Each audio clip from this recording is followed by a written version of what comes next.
Net metering के हवाले से अगर बात करें, ऑब्वियसली बहुत से लोगों को अंदाज़ा भी होगा कि जो एक्स्ट्रा बिजली जनरेट होती है सोलर की वजह से, वो वापडा को आप भेज देते हैं और वापडा उसको बिल के अंदर एडजस्ट कर देते हैं, यानी कि आपका बिल कम हो जाता है। तो अब इस हवाले से नए टैक्सेस भी लग रहे थे और हम ये सुन रहे थे कि पॉलिसीज़ चेंज हो रही हैं, तो ये क्या आवाम के मफाद में हैं या नहीं हैं? पहले तो पॉलिसी को समझना होगा कि बेसिकली जो आप बात कर रही हैं ना, वो ये कह रहे हैं अब अगली जो पॉलिसी आ रही है कि हम नेट मीटरिंग को ग्रास मीटरिंग में कन्वर्ट करने जा रहे हैं। सही। पहले दोनों टर्म्स को समझना बड़ा ज़रूरी है कि नेट मीटरिंग क्या और ग्रास मीटरिंग क्या होगी।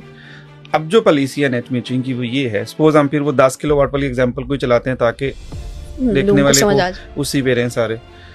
10 किलोवाट का सिस्टम है, सपोज आपने रोज़ के 40 यूनिट एवरेज बनाए और महीने के 1200 यूनिट आपके पास हैं। इसका मतलब है कि आपके पास 1200 यूनिट हैं। अब इन 1200 में से सपोज आपने 500 यूनिट ऐसे थे जो आपने दिन को इस्तेमाल कर लिए, ठीक है, उधर से सोलर ने बनाए, इधर से आपने इस्तेमाल कर लिए।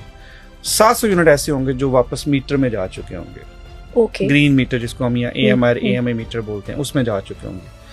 अब उन 700 यूनिट्स के साथ क्या होगा, रात 11 से ऑनवर्ड आप जितनी बिजली इस्तेमाल करेंगे यूनिट टू यूनिट माइनस होगा। यानी अगर आपने पूरे महीने में वो 300 यूनिट यूज़ किए हैं तो उन 700 में से 300 को माइनस कर दें, ठीक है, फिर आपके पास बच गए 400 यूनिट।